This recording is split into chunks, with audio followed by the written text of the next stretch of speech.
한평만의 세상 읽기.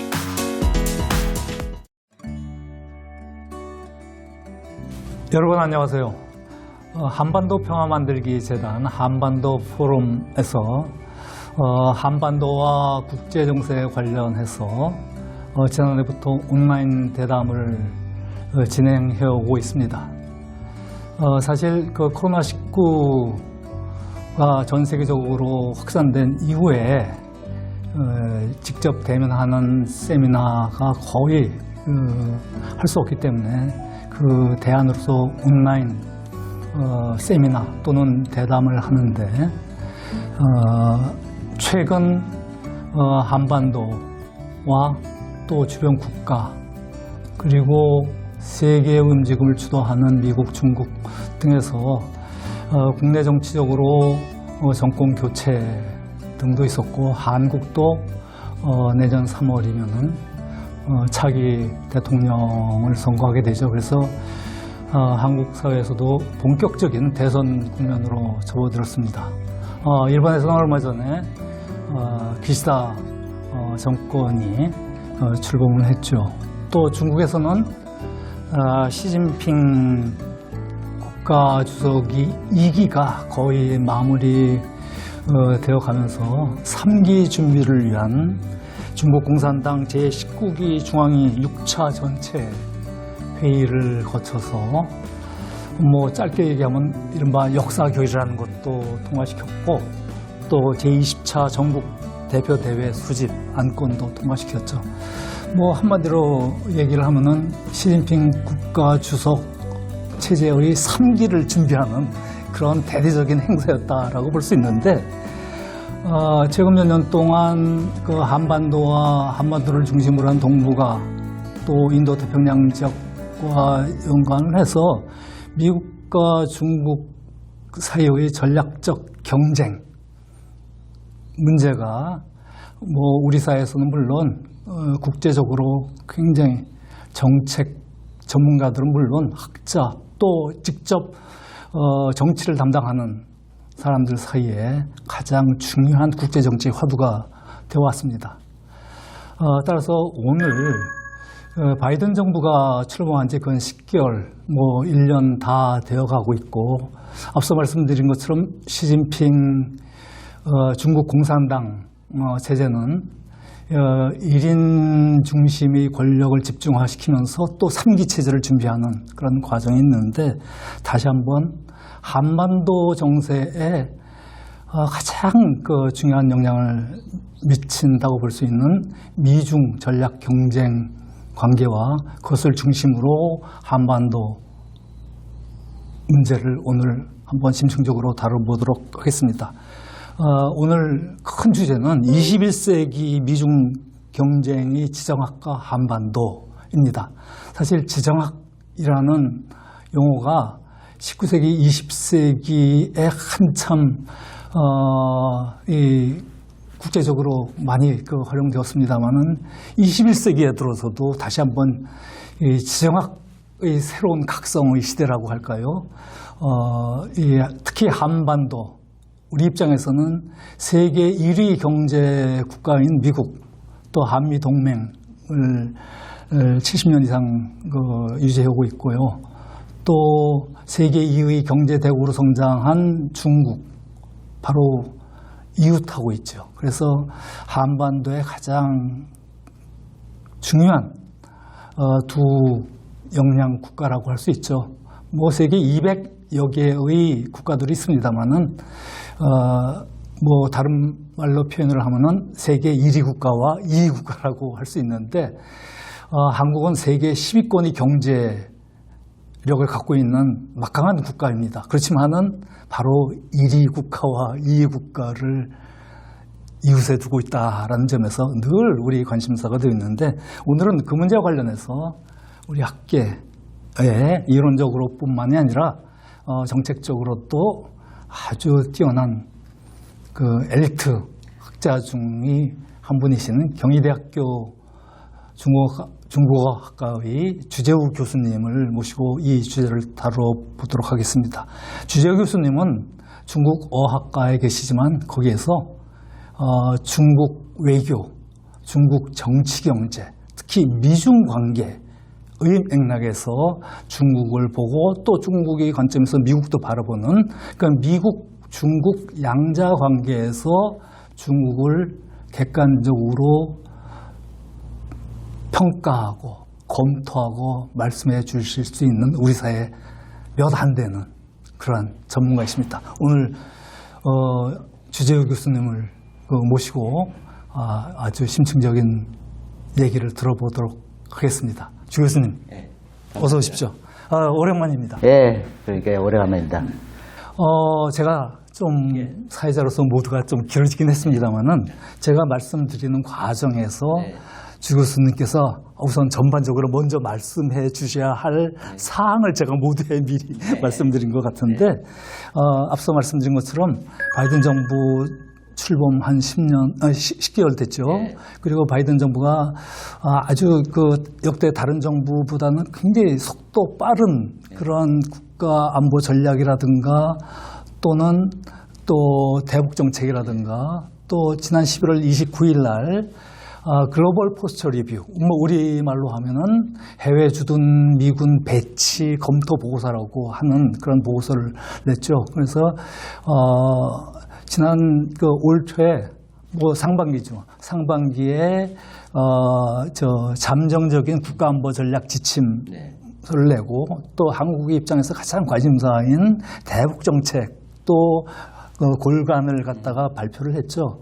그래서 그리고 또 반면에 중국은 앞서 말씀드린 것처럼 시진핑 국가주석이 3기 체제가 이제 본격적으로 전개될 준비를 하고 있고 또 그러면서 동시에 중국이 공세적 외교 전략 또 미국이 이번에 글로벌 포스처 리뷰에 보면은 중국의 군사적인 태세 또는 외교안보 전략을 잠재적인 군사적 공격 또는 침략이라는 표현이 어울릴지는 모르겠습니다만 하여튼 잠재적인 중국의 군사적 공격과 북한의 위협으로부터 억제하려는 것이 미국의 군사적 국방안보 전략의 핵심이다라고 그런 표현이 담아 있는데 중국 입장에서는 결국 달가워하지 않는 그런 평가이고 바로 또 지난 11월 16일 날 바이든 정부가 출범한 이후에 코로나19 때문이긴 합니다만은 직접 대면 정상회담을 하지 못하고 이 화상으로 첫 정상회담을 했습니다. 이런 전반적인 그런 맥락 속에서 양자 간의 미중 전략 경쟁 어떻게 보세요? 네, 굉장히 이제 방대한 질문을 해주셨는데요. 굉장히 큰 질문이지만서도 이제 잠시 이제 좀 축약해서 말씀드리면요. 이 미중 전략 경쟁 관계가 갑자기 트럼프가 나타나서 그렇게 시작된 일은 아니고요.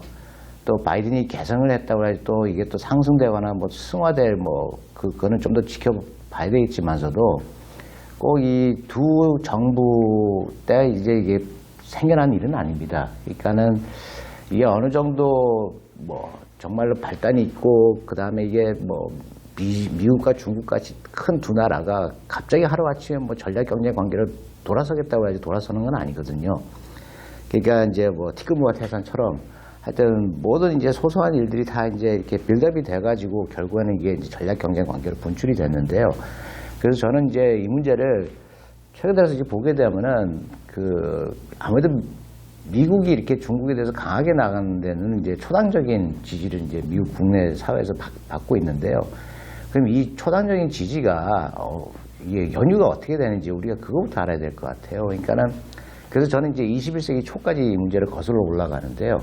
9.11 테러 사태가 나고 나서 미국이 이라크와 아프가니스탄에서 이제 전쟁을 치르느라고 두 개 전쟁을 치르면서 이 동아시아에 신경을 못 썼습니다.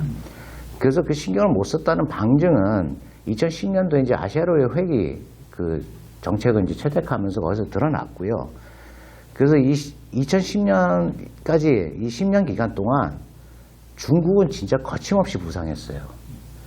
거기에 거침없이 부상할 수 있었던 가장 큰 이유는 미국의 견제가 없었습니다. 미국의 견제가 없는 상황에서 중국만 부상한 게 아니고 북한의 핵능력의 완성도도 상당히 올라갔어요.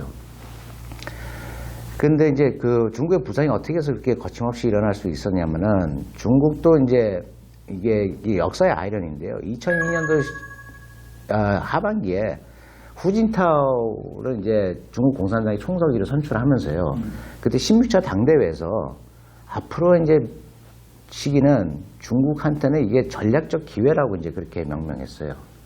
근데 그 당시에는 이제 아무래도 경제적인 의미가 많이 부여가 됐어요. 왜냐하면 2002년 1월 1일부터 중국이 WTO 정식 회원국이 됐고, 그 다음에 2002년부터 이제 베이징 올림픽을 위한 이제 준비 기간에 들어갑니다. 그래서 2002년부터 2007년도까지 중국이 급성장을 합니다. 정말로 이거는 80년대 경제성장 기록보다도 훨씬 높았어요. 평균 12%였고요. 그 다음에 2002년도에 10%에서 시작해가지고 2007년도에는 14.2%를 기록하면서 정점을 찍습니다. 그러고 나서 이제 2009년도에 독일을 제치고 3대 경제대국으로 올라서고 2010년도에 일본을 제치고 저기 2대 강국으로 이제 올랐습니다. 그렇게 해서 10년 지났군요. 그러니까요. 그러면서 이제 중국이 이 경제력을 뒷받침해가지고 이제 국제 무대에 나가니까는 특히 주변국들이 소국으로 보이는 거예요. 그래서 2010년도에 아세안 외교 장관 회의에서 그때 양제츠가 이제 정말 공식석상에서 하지 말아야 될 말을 했는데 중국은 대국이고 나머지는 소국이니까는 이것이 현실이다. 이러면서 그때부터 이제 공세 외교로 나갔죠. 그러고 나서 2년 뒤에 시진핑 체제가 들어섭니다. 그래서 2년 뒤에 시진핑 체제가 들어서면서 시진핑이가 그 중국 공산당 당서기에 이제 2012년도에 선출되면서 그때 뭐 1년에 뭐 자기의 이제 전략 구상을 이제 발표를 했죠. 거기는 중국의 꿈도 들어가고 인류 운명 공동체도 들어가고 그 다음에 당대회가 끝나자마자 정말 싸워서 반드시 이기는 강군을 이제 자기가 육성하겠다 하면서 그때부터 이제 소위 말하는 요즘 표현식으로 이제 전랑 외교를 이제 본격화 시켰죠. 시진핑이가. 그러고 나서 2013년도에 1대1로를 발표하고 2015년도에는 중국 제조 2025, 2020년도에는 중국 표준 2035. 그래서 중국이 정말로 이 세계를 이끌어 나가겠다는 그런 원대한 꿈을 이제 펼치는데 그것까지 좋습니다. 근데 문제는 뭐냐면 2013년도하고 2017년도에 이제 19차 당대회죠. 19차 당대회에서 시진핑이가 이제 2013년도에 이어서 2019년도에도 사회주의 체제의 우월성을 입증하겠다. 그리고 자본주의를 소멸시키겠다. 이런 식으로 나가면서 이제 체제 경쟁으로 이제 모든 것을 몰아갑니다. 그러다 보니까 이제 그동안 동아시아에 손을 놨던 미국의 입장에서는 이게 말이 안 되는 거죠. 예. 그러다 보니까 이제 견제가 필요한 거죠. 그래서 이제 트럼프가 들어오면서 이제 무역 적자에 대한 문제가 초당적인 지지를 받고 그다음에 인태 전략을 2017년도부터 본격화시키고 쿼드도 출범을 시키고 하면서 2020년도에 들어와서 이제 그 1차 뭐 1단계 무역 합의는 이제 도출했지만서도 거기서 이제 그 소위 말하는 이제 공산당 이제 그 기술 강국으로 우뚝 서겠다는 그 방법에 대해서 이제 의심을 하게 된 거죠. 그래서 아무래도 단기간 내에 중국이 기술 강국이 되고 과학 강국이 되고 그 다음에 경제 강국이 되는데 특히 4차 산업에서 이렇게 강국이 되려면은 지금 미국이 봐도 이건 의심스럽거든요. 왜냐하면 인프라도 안 갖춰져 있고 인력도 없는데 이걸 어떻게 달성할까 해서 보니까는 기술 편취하고 탈취를 많이 하는 거예요. 근데 그 결정적인 계기가요. 2020년도에 그 코로나 백신 그래서 휴스턴 총영사관을 이제 그 폐쇄했지 않습니까? 거기서 이제 중국이 코로나 백신 기술을 탈취해 가는구나. 그래서 거기서 이제 미 의회부터 시작해가지고 행정부, 미국 사회가 정말로 중국에 대한 불신이 갑자기 이제 확 올랐죠. 네. 예, 설명해 주신 대로 현 시진핑 중국 공산당 정부가 아주 야심찬 그 중국 발전 계획을 세워가지고 지난 10여 년 동안에 걸쳐서 단기적으로 이렇게 확대해 왔는데 어떻게 보면은 그 중국이 그렇게 그 빠른 경제 성장을 하고 사실 1979년 도부터 시작해서 80년대, 90년대, 2000년대, 2010년대 지난 40년 동안을 고도 성장해 오지 않았습니까? 그리고 설명하신 대로 정말 연 12% 내외의 그 경제 성장을 해서 중국이 2010년도에 미국 다음의 경제 제2대국으로 컸는데 그 과정을 보면은 어쩌면 미국의 그 어떻게 보면 혜택에 힘입은 바 매우 크다고 할 수 있어요. 왜냐하면은 세계 무역 기구에 당시 미국 정부가 중국이 아직 충분히 자기 갖춰지지 않았음에도 불구하고 세계 무역 기구에 가입시켜서 중국이 미국 시장을 비롯해서 세계 자본주의 시장에 그 값싼 노동력을 기반으로 한 제품을 전 세계적으로 수출할 수 있도록 그 이른바 세계 생산 공장이 되도록 만들어준 측면에서 중국의 경제 발전도 과거에 일본이나 한국이 그랬던 것처럼 미국 시장에 도움을 받은 바가 큰데 그러니까 앞서 그 미국의 각성에 대해서 말씀을 해주셨는데 그 미국 내에서는 뭐 공화당, 민주당 할 것 없이 1990년대에 미국이 냉정구조가 해체되고 사회주의 진영이 붕괴되면서 이 자유민주주의, 자본주의 승리를 한동안 좀 어떻게 보면 일종의 그 조급하게 빵빠레를 불렸다라고 볼 수가 있는데 그때 이제 클린턴 행정부가 중국에 대해서 이른바 인게이지먼트 정책, 관여 정책을 취해서 지난 30년 동안 그러면은 중국이 좀 정치적으로도 변하지 않겠느냐라는 기대를 했었는데 그렇지 않은 그 상황을 보고 이 트럼프 행정부의 그 외교안보를 담당하던 그 정책 담당자들은 물론이와 현 그 바이든 행정부의 외교안보를 담당하는 사람들도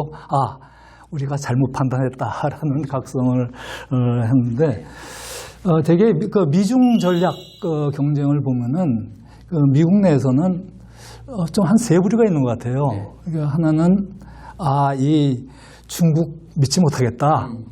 뭐 이 지적재산권 탈취하고 또 인위적으로 위안화 환율을 조정을 해서 중국과 막대한 무역 흑자를 누리고 또 중국에 진출한 외자 기업들에 대해서 기술만 강제적으로 빼앗아먹고 그렇게 쫓아내는 뭐 여러 가지 이제 경협을 하는 과정에서는 이러저러한 일들이 많이 있지 않겠습니까? 근데 또 일단 여러 가지 그 국제 규범이라든가 룰을 위반하는 행태에 대해서 미국 내 일부에서는 이거 중국은 신뢰하지 못하겠다라는 일종의 중국 불신론을 강조하는 집단도 있고 그에 반해서 뭐 정치적 현실주의자라고 표현할 수 있는데 미어사이머 교수 같은 경우는 뭐 중국 믿을 수는 없지만 그래도 어차피 현실적으로 강대국 강한 경제대국으로 성장했으니까는 우리가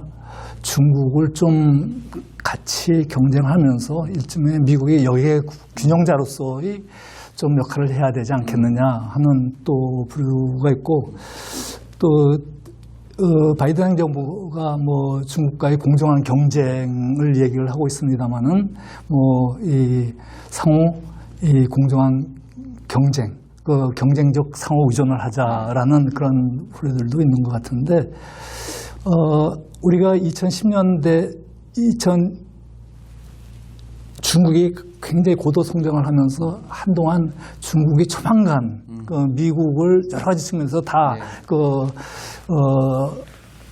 미국보다 앞설 것이라고 예측을 하지 않았습니까? 그런데 그런 예측은 뭐 다른 조건이 다 일정하다면은 그런 중국이 미국에 앞서서 경제적으로 세계 제1대국으로 성장할 것이라고 그러는데 현실은 그렇지 않죠. 여러 가지 뭐 코로나19 같은 것도 있고 또 미국은 미국 나름대로 또 여러 가지 전략을 세우고 하니까는 그런데 이제 미국 내에서는 최근에 이런 그 미중 관계에 대해서 이런 평가를 하는 그 학자들도 있는 것 같습니다. 즉, 마이클 베클리나 할 브랜드 같은 사람들은 중국이 40년 동안 경제 성장을 했지만 그러한 고도 경제 성장이 앞으로 지속하기는 어렵다. 그리고 현실적으로 중국이 최근에 그런 어려움을 맞고 있고 따라서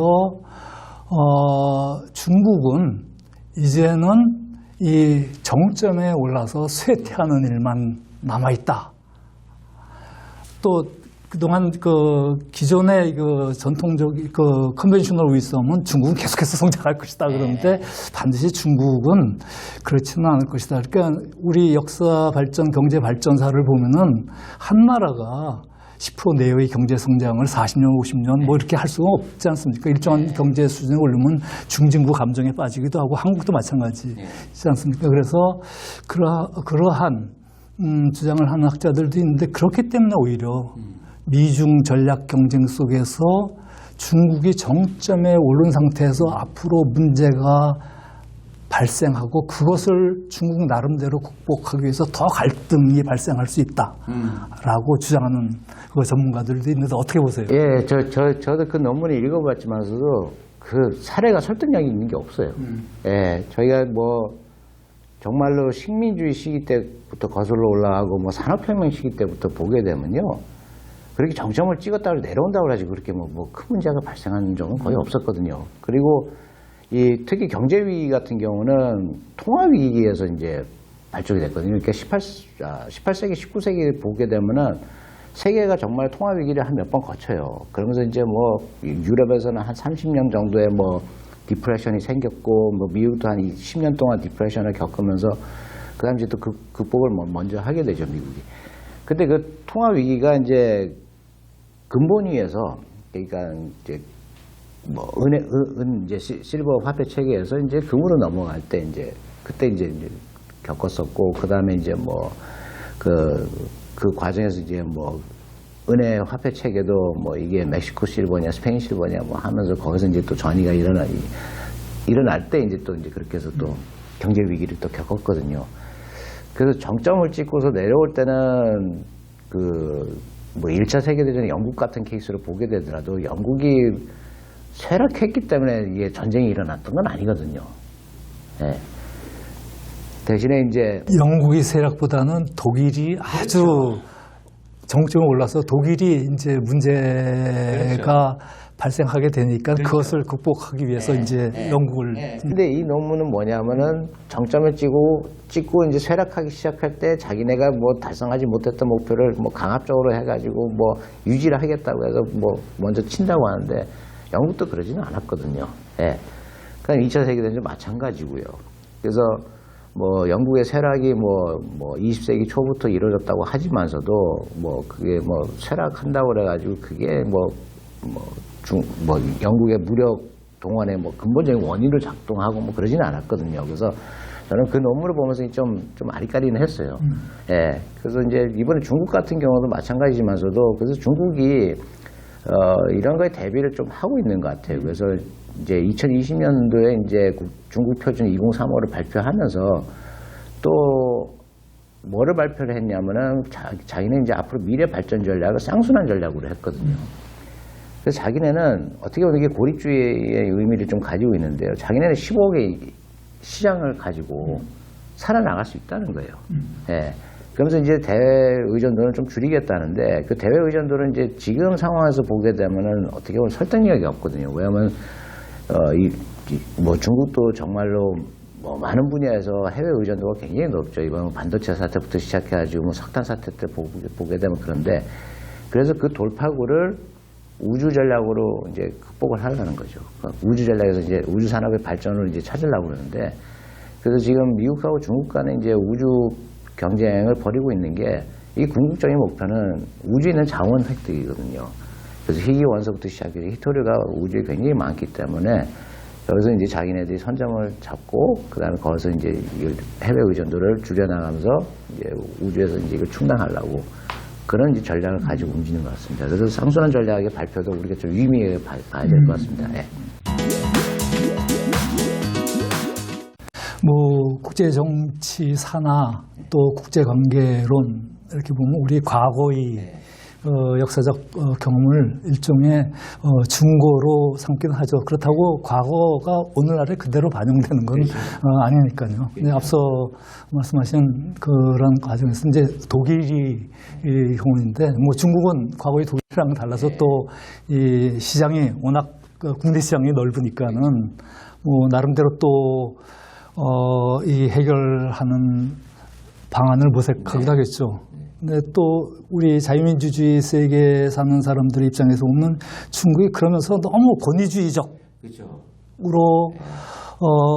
방식으로 문제를 해결하려고 하는 것이 아니냐, 또는 과거에 전체주의적 중국이었었는데 그게 좀 덜 완화돼서 권위주의적으로 흘러가다 다시 또 전체주의적으로 회귀하는 것 아니냐라는 그런 관점자도 있는데, 이제 본격적으로 이 시진핑 중국이 앞서 잠깐 그 말씀을 하셨습니다만, 시진핑 중국이 국가 전략, 뭐 국가 안보 전략이라고도 할 수 있고 국가 발전 전략이라고도 할 수 있는데, 일단은 우리 과거 중국이 제2의 경제 대국으로 성장한 건 다 알고 있고, 또 최근에 시진핑 그 국가 주석이 뭐 중국몽이라든가 또는 뭐 어떤 사람은 그거를 뭐 제국몽이라는 용어로도 표현을 하던데, 그리고 그 경제적으로 1대1로 전략, 현대판 실크로드 전략을 하면서 그것은 단순히 경제 통상뿐만이 아니라 이 안보 전략이기도 한데,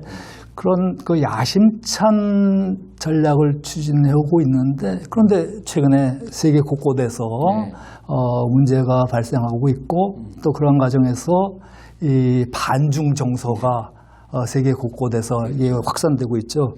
그런데 중국 시진핑 정부의 입장에서는 2050년을 세계 선두국가로 달성하겠다라는 계획을 갖고 있는데, 중국이 그 시간표로 보면은 현재 2021년이니까 29년 남았는데, 사실 중국의 시간표상으로 보면 29년은 짧은 시간 아닙니까? 어떻게 생각하세요, 이제 중국이 그 국가 전략? 네. 일단은 아까 말씀하신 2050년에 이제 뭐 세계 선도 국가 된다는 이제 그 목표는 이제 이미 설정을 했어요. 그래서 2049년이 이제 그 중국 건국 100주년을 맞이해 가지고 정말 세계 최강국으로 이제 자기가 부상하겠다. 그러면서 이제 다들 좋습니다. 이게 뭐 세계 강국으로 뭐 중국이 우뚝 서겠다, 뭐 발전 목표로 삼는 거는 뭐 거기서 이의 제기할 필요는 없죠. 근데 문제는 뭐냐면은 시진핑하고 중국 공산당이 그리는 그 세계 강국의 형상은 사회주의 현대화 강국이에요. 예. 그래서 사회주의 체제의 우월성을 세계에 입증함으로써 정말로 중국 공산당이 건국 때 자기네들이 설정했던 목표, 그러니까 아편전쟁 이후로 중국인, 중화민족이 겪었던 수모와 치욕을 소위 말하는 사회주의 현대화, 그 다음에 강국화를 통해서 치유할 수 있다는 그 목표를 2049년도까지 달성하겠다는 거예요. 그러면서 이제 이게 모든 문제가 다 체제 경쟁으로 이제 몰아붙이고 있거든요. 그래서 중국이 뭐 해외로 진출하는 뭐 1대1로 사업 같은 경우는 마찬가지고, 여기에 이제 그런 사회주의적인 가치가 이제 부여되다 보니까는 이게 이제 다 모든 나라와 이제 갈등의 이제 원인으로 작용하고 있죠. 그래서 일단 뭐 국가안보 전략에서 보게 되면은 일단 중국은 뭐 정말로 아편전쟁 이후로 자기네들이 일단 제일 첫 번째 안보 전략으로 내세우는 것이 영토 주권의 수호거든요.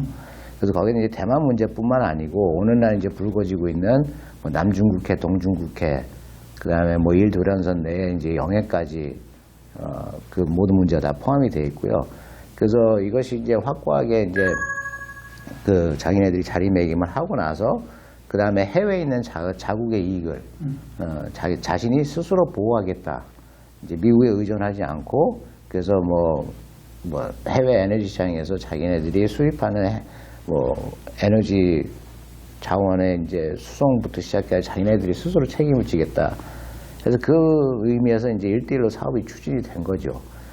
그러면서 이제 그 경유지마다 이제 그 나름대로 자기네들이 인프라를 구축하고 그다음에 이제 중국이 그래서 화물선이라든가 선박이 경유하면서 거기서 이제 보급품을 받고 그렇게 해서 자기 스스로는 그러니까 이제 자기 해로를 이제 보호하겠다고 이제 그렇게 나섰는데요. 문제는 뭐냐면은 뭐 시청자들 다 아시겠지만서도 1대1로 사업이 정말로 어떻게 중국의 부채 외교잖아요.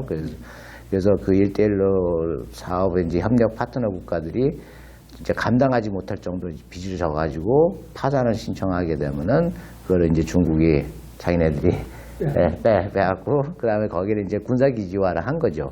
그래서 참 재밌는 게요. 2013년도 1대1로 사업을 이제 시진핑 주석이 이제 소개를 하고 나서 2014년도부터 중국 인민해방군이 그걸 어떻게 군사적으로 운영할 것인가 그 원칙하고 계획을 세우기 시작합니다.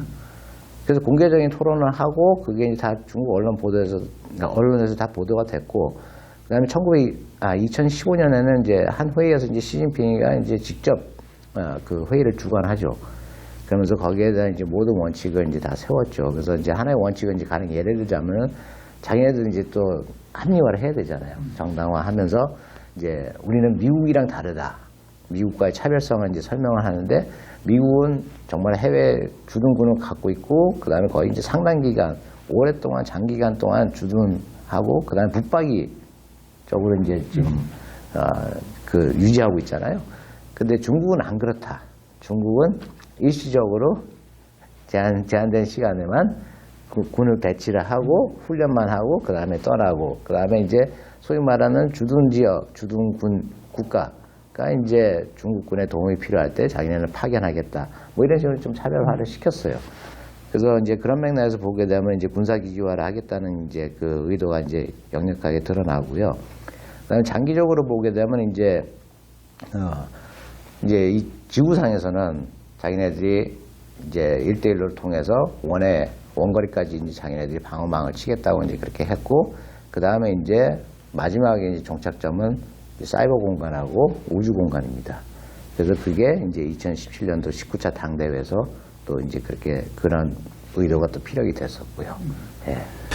사실 뭐 힘이 센 나라든 약한 나라든 자기들이 생각하는 국가 이익, 핵심 국가 이익을 지키겠다라고 하는 데는 뭐 어느 나라도 그렇게 주장을 할 수 있죠. 그런데 그런 핵심 국가 이익이 주변국과 과연 공감대를 형성할 수 있느냐가 문제이고, 중국은 지난 11월 16일 날 그 바이든 대통령과의 화상 정상회담에서도 시진핑 주석이 뭐 상호 존중, 평화 공존, 협력 공용이라는 좋은 용어로서 이제 협력을 얘기를 하고 있는데, 지금 주 교수님 설명처럼 세계 곳곳에서 이런 좋은 그 공존과 상호 존중, 협력 얘기를 하면서 중국은 우리 국가 핵심 국가 이익은 용납할 수 없다. 그런데 핵심 국가 이익이란 중국이 생각하는 핵심 국가 이익이지,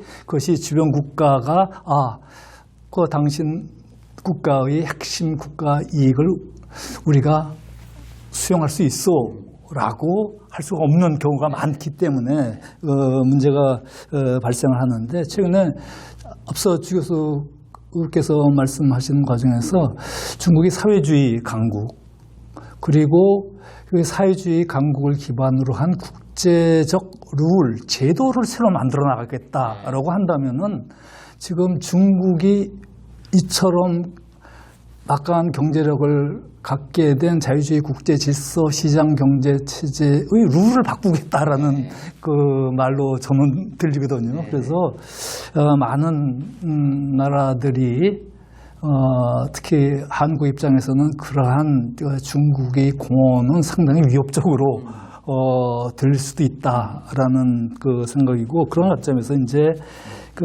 좀 최근에는 이 과학기술, 뭐 우주 그 경쟁을 이제 탈구의 하나로서 선택하고 있다 말씀을 해주셨는데, 사실 우주 경쟁뿐만이 아니라 뭐 최근에 이 경제가 안보랑 밀접하게 상호 연관되어 있습니다만 최근에는 더욱더 이 경제 안보가 굉장히 중요해지지 않습니까? 우리 최근에 뭐 5G, 6G 또 자율주행차라든가 또는 AI라든가 또는 그 앞서 말씀하신 희토류, 전략자원 문제 뭐 이런 것들을 보면은 강대국들의 입장에서 자국의 국가 이익을 지키겠다라는 건 충분히 이해를 할 수 있지만은 그만큼 힘이 있다라고 하면은 국제 질서를 유지하는 데 있어서도 어느 정도 책임을 가져야 하지 않는가 하는 생각이 들고 그런 관점에서 이제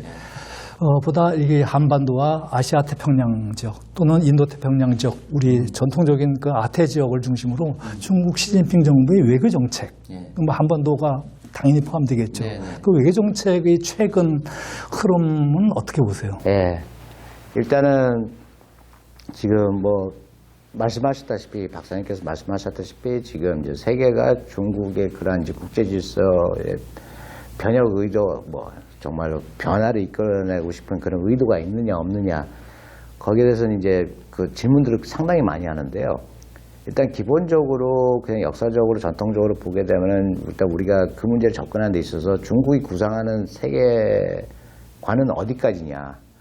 그래서 그 문제부터 들여다봐야 될 것 같은데요. 그래서 중국의 이제 아까 제가 앞서 말씀드렸다시피 일단 1차적인 안보 전략과 목표는 자기 주권, 영토 주권, 그 다음에 자기의 주변 지역에 자기의 그 소위 말하는 영해, 영공, 여기까지만 일단은 범위를 이제 획정합니다. 그래서 어느 날 보게 되면은, 중국 대륙뿐만 아니고 중국이 소위 말하는 자기네 영해로 이제 주장하고 있는 구단선, 그 다음에 최후 방어선이라고 하는 제1도련선까지 우리가 이제 일단은 지리적인 범위를 획정하면 됩니다. 그래서 그 틀을 가지고 우리가 이제 한번 봐야 될 텐데요. 제가 왜 이렇게 말씀드리냐면은 뭐 중국이 그럴 의도가 없는 것도 아니에요. 왜냐하면 유엔의 개혁부터 시작해가지고 뭐 국제질서, 뭐 신국제질서 같은 경우 이제 70년대부터 계속해서 주장해 왔거든요. 그래서 국제질서를 바꾸고 싶은 마음은 있어요. 근데 뭐 미국의 사례도 봤고 영국의 사례도 봤기 때문에 자기네들이 정말 그런 능력을 가지고 있을지에 대해서 이제 많이들 이제 뭐 회의감을 가지고 있죠. 그래서 일단은 이제 주변 지역 질서부터 볼 텐데요. 이게 하나 재미있는 게요. 중국이 뭐 정말 세계 문화와 문명, 뭐 인류의 다양성을 존중하면서 서로 존중하면서 핵심 이익도 존중하고 그러면서 이제 윈윈 협력을 하고 뭐 인문 교류를 활성화시켜가지고 평화 공존을 하자 이런 얘기는 하고 있어요. 근데 여기서 문제는 뭐냐면요. 중국이 자기네 그 영토하고 영해 주권, 영공 주권은 정말 철벽같이 지키려고 하면서 그 다음에 이것이 무너지지 않기 위해서 정말로 세계의 다양한 문화하고 문명은 자기네들이 중국에 진입하는 거는 허용을 안 해요. 특히 시진핑 정부에 들어와 가지고는 정말로 특히 2차 임기 때 2017년도 이후부터 보게 되면은 뭐 지금 중국에 그 진출하려면 해외 기술 기업도 이제 차단을 하겠다는 거잖아요. 뭐 소위 말하는 국가안보법, 국가정보법 같은 거 다 통과시키면서 아니 정말 실질적으로는 이 기업들이 들어와서 하지 말라는 거거든요. 예. 그러면 이 기업들도 와가지고 자기네 기술이라든가 자기네 데이터라든가 중국 공산당이 원할 때 언제든지 자기네가 오픈을 해야 되고 공유를 해야 되고 심지어는 뭐 그 이양까지 양도까지 해야 되는 그런 상황인데요. 그러면서 이제 우리와의 이제 인문교류 같은 것도 한번 보세요. 정말로 이게 뭐 정치적인 이유가 됐든 군사적인 이유가 됐든 뭐 사드 때문에 하여간에 우리의 인류 문화 교류는 지금 다 끊겼지 않습니까? 중국이랑. 그러면서 이제 결국은 이제 이게 또 가치 경쟁으로 들어가면서 이제 지금 상황은 더 악화됐죠. 그래서 중국이 이렇게 어떻게 보면 정말로 더 폐쇄적이고 더 고립적으로 이제 나가고 있는데요.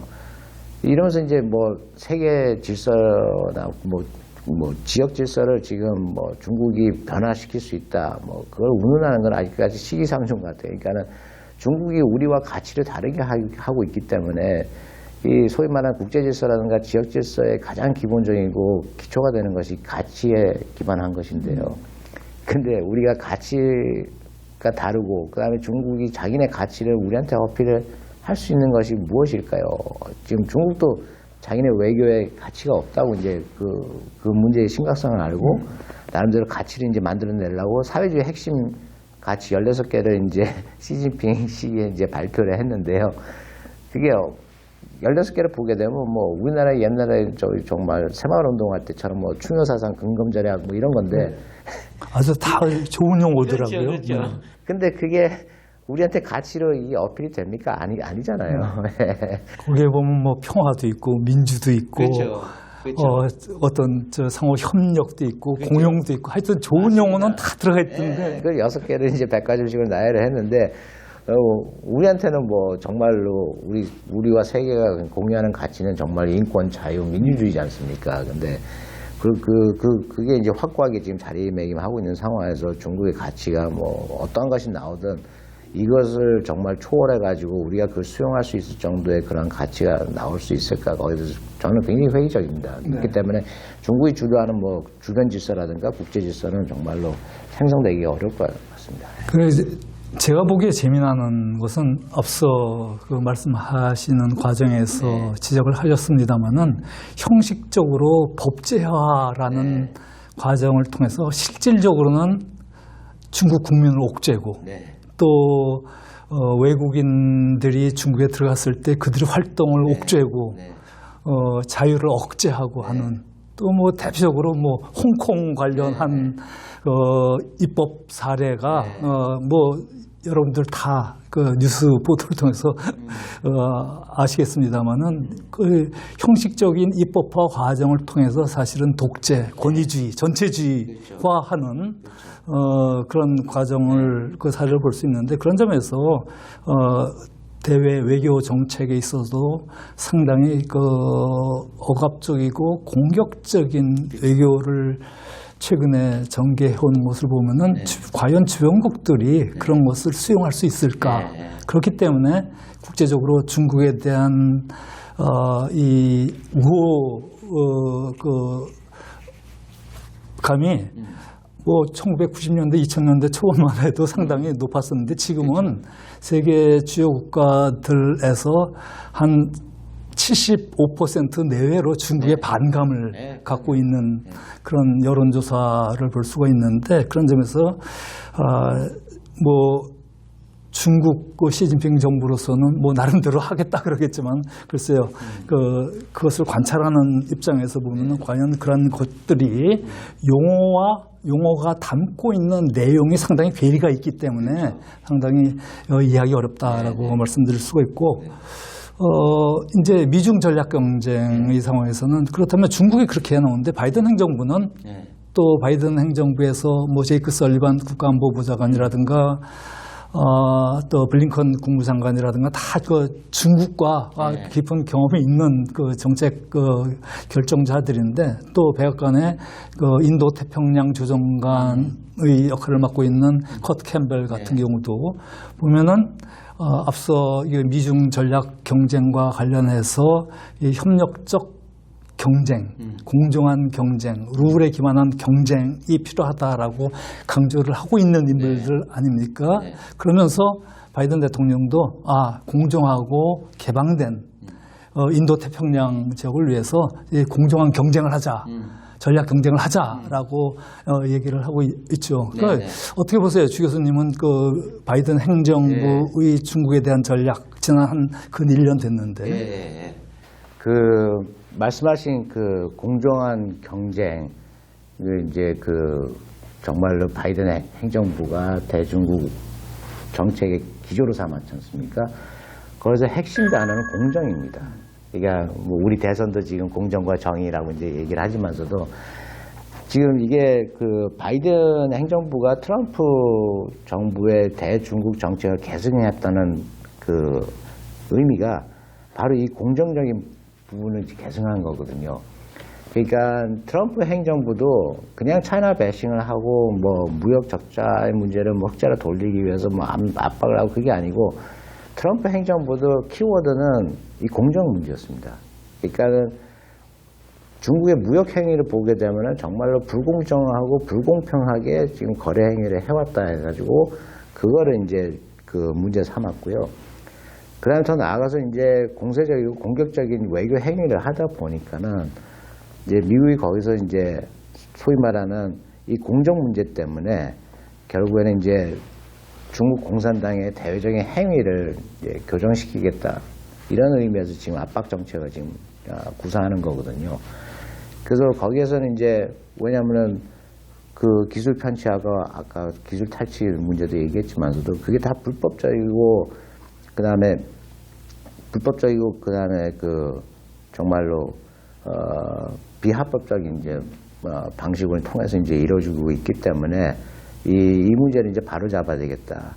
근데 아까 박사님께서 말씀하셨다시피 40년 동안 개혁 개방을 했으면은 아까 한국하고 일본 사례도 이제 뭐 말씀하셨지만서도 미국이 이렇게 시장을 내주고 WTO까지 가입을 시켜주고 그다음에 세계와 이제 무역 그다음 경제 교류를 자유롭게 하라고 그렇게 소위 말하는 그런 환경을 조성을 해줬는데 이게 한국과 일본 사례와 같이 이게 정말로 정치 개혁으로 이제 이어져 가지고 민주화로 갔어야 되는데 이게 그렇게 해서 WTO 가입한 지 지금 정말 10년도 안 돼요. 거의 뭐 한 10년 만이죠. 2012년도 시진핑이 들어섰으니까요. 한 10년 만에 시진핑이 들어와가지고 그거는 그거고 나는 나의 갈 길을 가겠다 해가지고 사회주의 체제의 경쟁 관계로 일단은 정말 세계와의 관계를 설정을 해버렸어요. 시진핑이가. 근데 미국은 그 의미를 이제 현실적으로 받아들이지 못했죠. 그래서 안타깝게도 이제 오바마 2기가 이제 그렇게 해서 지나가고 그다음에 트럼프 행정부에 들어와서 이제 본격적으로 초당적인 지지를 받아가지고 그렇게 해서 이제 칼을 휘두를 수가 있었는데요. 문제는 이 공정, 그러니까 중국의 이제 불법적이고 불공평하고 그다음에 그렇게 이제 그 공세적이고 공격적인 이제 행위를 이런 맥락에서 이제 좀 손을 봐야 되겠다 해서 이제 그렇게 강하게 나오는 것 같습니다. 네. 이제 미중 그 전략 경쟁에 대해서 어떻게 보면은 시진핑 정부가 뭐 사회주의 강국 건설이라는 그 목표를 세우고 결국 그 미국이 주도해온 2차 대전 이후의 자유주의 국제 질서와 이 협력 공존, 뭐 평화 공존이라는 이야기를 하면서 오히려 그 사회주의 체제로 그것을 뭐 리플레이스, 대체하려는 그러한 숨은 의도는 혹시 없는가 하는 그런 생각도 갖게 되는데, 우리가 우리 입장에서는 중국이 그러한 목표를 갖고서 안보 전략을 추진하고 국가 전략을 추진하고 외교 정책을 추진한다라고 한다면은 이 한반도 문제와 관련해서 결코 우리에게 우호적인 환경이 조성되지는 않을 것 같다라는 생각이 드네요. 잠시 쉬었다가.